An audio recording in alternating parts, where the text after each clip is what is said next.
मैदिली विशस्य दृढ़ा वि शंगिणम अभिनत शुष्णम इंद्रः यावत्तरो मघवन्या ओजः वज्रेण शत्रुम वधिः प्रतन्युम। निश्चित रूपेण भली भांति वेधन किया इली विष का, दृढ़ता पूर्वक विशेष रूप से सींग वाले को, शोषण करने वाले को छिन्न भिन्न किया। हे इंद्रियों को वश में करने वाले, जितना पार हुआ, हे मघवन जितना ओज है, वज्र द्वारा शत्रु का वध किया, प्रतना की इच्छा रखने वाले का। यह मंत्र जो लिया गया है, यह ऋग्वेद के प्रथम मंडल के 33वें सूक्त का यह 12वां मंत्र है। बट आपको यहाँ पे धर्म के साथ साथ देखिए, इंद्र का प्रतीक यहाँ पे धर्म हो गया। धर्म का तो आपको पालन करना ही है, पर धर्म के बाद जो दूसरा आपका पुरुषार्थ चतुष्टा है, अर्थ पे भी आपका बहुत जबरदस्त कंट्रोल रहना चाहिए। क्योंकि आपके पास जब पैसा रहेगा तभी जाके आप ये सब कर पाएंगे। पैसा ही नहीं रहेगा तो क्या करेंगे। इसलिए आप अगर देखें, अभी आप जो सरकार का रक्षा आपका बजट देखें, इन बजट में रक्षा के लिए जो पोर्शन एलोकेट करते हैं, गवर्नमेंट जो एलोकेट करती है, वो हमेशा बढ़ते जा रहा है। आप देखेंगे कि नए नए जो भी युद्ध की सामग्री, देखिए ये सब चीजें कभी भी इतना आइडियल सिचुएशन ऐसी होनी चाहिए कि विश्व में ये सब अस्त्रों का, शस्त्रों का, परमाणु, इन सब का कभी यूज ही नहीं होना चाहिए। ये आइडियल सिनेरियो है, विश्व शांति होनी चाहिए। लेकिन अगर शत्रु आपके ऊपर चढ़े पड़ा है, शत्रु पूरी तरह से आपको समाप्त करना चाहता है, तो आपको तो स्ट्रांग बनना ही पड़ेगा ना। तो इतने सारे वेद मंत्र इसके पहले भी हमने लिए हुए हैं। आप उसमें देखेंगे कि हमेशा वेद मंत्र में ईश्वर ने ये बोला हुआ है कि भाई आपको तो स्ट्रांग बनना ही पड़ेगा। आप कभी भी चीजों को लाइटली नहीं ले सकते। आप ये नहीं ले सकते कि नहीं शत्रु नहीं, हम तो भाई अच्छे इंसान हैं, हम अच्छे हैं, हम पे कोई अटैक नहीं करेगा। नहीं, आपको एट द सेम टाइम आपको अपने आप को स्ट्रांग अपडेटेड बना के रखना पड़ेगा। और ये जो गवर्नमेंट है अभी, जो इस समय जो हमारी गवर्नमेंट रन कर रही है, वो उसमें इस चीज पे काम भी कर रही है। आप देखेंगे इनका जो बहुत सारे शस्त्र जो आप पहले लोगों से इंपोर्ट करते थे बाकी देशों से, अब वो यहाँ पे भी बनने स्टार्ट हो गए हैं। इवन एक्सपोर्ट करने की स्थिति में इंडिया आ चुका है। भारत अब एक्सपोर्ट भी कर रहा है अपने पड़ोसी बहुत सारे देशों को, आसपास जो आपके साउथ ईस्ट एशिया जो है पूरा का पूरा, अपने जो नीचे के म्यांमार है, बहुत सारे इधर के जो इंडोनेशिया, मलेशिया, इन सब जगहों पे, बहुत सारी जगहों पे आप एक्सपोर्ट भी करना स्टार्ट कर चुके। क्यों? क्योंकि आप जब स्ट्रांग बनेंगे तभी जाके आपका शत्रु आपसे डरेगा, अदरवाइज वो डरेगा नहीं। तो आपको हमेशा स्ट्रांग, इसलिए भगवान राम, भगवान कृष्ण को देखिए ना, वो जितने विनम्र थे, जितना अच्छा उनका आचरण हुआ करता था, जितना अच्छे से वो लोगों से डील करते थे, जब युद्ध की बात आती थी तो सबसे ज्यादा विनाश करना भी उन्हें आता था, कि अगर समाप्त करना तो फिर पूरी तरह समाप्त करना भी उन्हें आता था, क्योंकि वो इतने शक्तिशाली थे। जब विश्वामित्र भगवान, जब मतलब वेदर्षि विश्वामित्र, भगवान विश्वामित्र के पास जाके आप, जब भगवान राम ने उस टाइम वो शिक्षा लिए थे, तो विश्वामित्र ने उन्हें बहुत सारे शस्त्रों का ज्ञान दिए थे कि ऐसा यूज करो, वैसा यूज करो। वशिष्ठ के पास जाके, ऋषि वशिष्ठ के पास जाके तो उन्होंने पूरा ज्ञान और पूरा सब कुछ लिए थे उन्होंने, जो उनका आप बोल सकते हैं कि बाल्यावस्था में जो उन्होंने पूरा का पूरा इनका जो करे थे, शिक्षा तो उनसे लिए थे। बट जो ये युद्ध विद्या, युद्ध पारंगत जो हुए थे, वो विश्वामित्र उन्होंने बहुत तरीके से दिए हुए, क्योंकि शस्त्रों का ज्ञान उन्होंने बहुत ज्यादा उनसे मिला। तो इतना स्ट्रांग बनने के बाद फिर उनको इन चीजों का यूज भी करना पड़ा। जरूरत तो नहीं, वो पूरी तरह से भगवान राम चाह रहे थे कि उनको उनकी इन शस्त्रों का यूज ही ना करना पड़े, लेकिन समय आया और जब रावण से लड़ाई हुई तो उन्हें यूज करना पड़ा। सिमिलरली भगवान श्री कृष्ण ने भी पूरी कोशिश किए थे कि वो तो इवन महाभारत के टाइम में तो उन्होंने बोल भी दिया, लेकिन यार मैं तो नहीं करूंगा, मैं साइड में हूं। लेकिन वक्त समय आने पर उन्हें भी अपना सुदर्शन निकालना पड़ा था। एक बार उन्हें अपना उन्होंने पहिया उठा लिया था। तो शस्त्र को तो आपके पास रहना ही चाहिए, आपके पास स्ट्रांग तो आपको रहना ही पड़ेगा। हाँ, यूज करना ना करना तो परिस्थिति के हिसाब से होगा। तो यहाँ पे यही बोला जा रहा है कि इंद्रियों को वश में करने वाला व्यक्ति वो तो करे अपने आप को, साथ ही साथ धन की प्राप्ति भी करे। धनवान बनेगा तो ही कर पाएगा, बिना पैसों के भी काम नहीं होता। प्रतना की इच्छा रखने वाले का प्रतन्युम, प्रतना की इच्छा रखने वाले प्रतन्युम ऐसे शत्रु को कहा जाता है जो आधुनिक अस्त्र शस्त्रों से सुसज्जित सेना रखने की इच्छा रखता हो।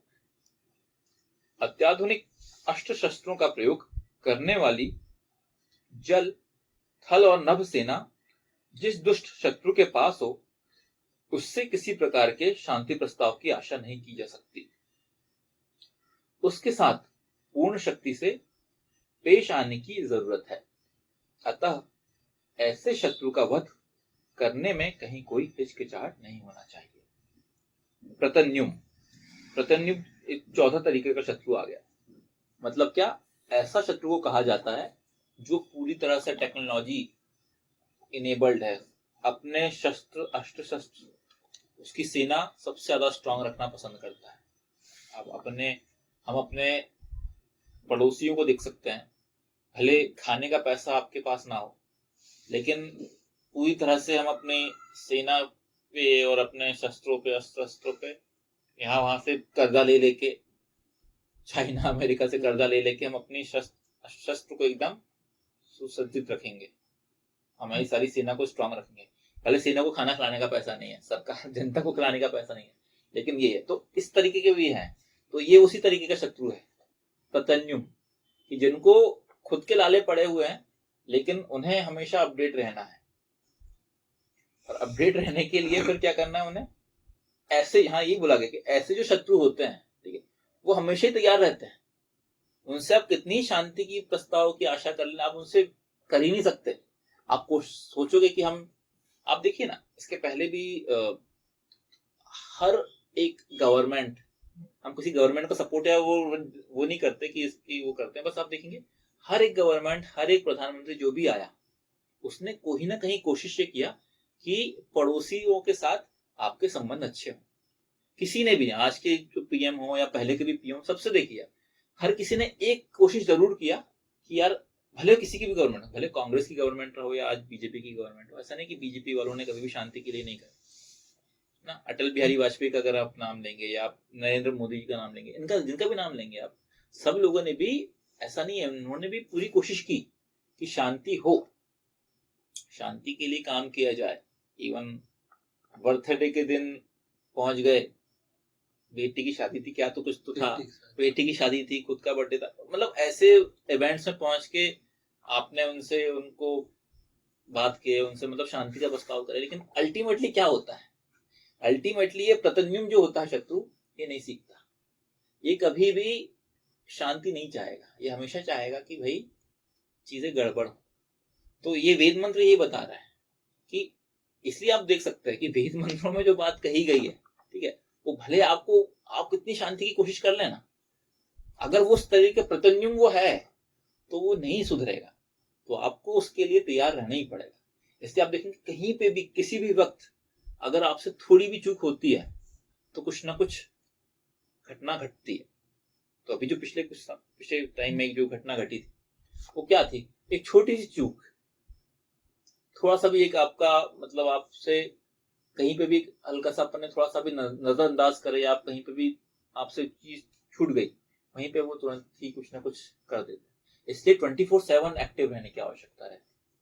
उसके लिए आप देखेंगे हमारी जो सैन्य बल है, सैन्य सुरक्षा, वो पूरी तरह से 24/7 एक्टिव रहती है, ना कि बॉर्डर्स पे इनमें, बल्कि आजकल तो साइबर अटैक, ये बहुत सारी चीजें हो रही है।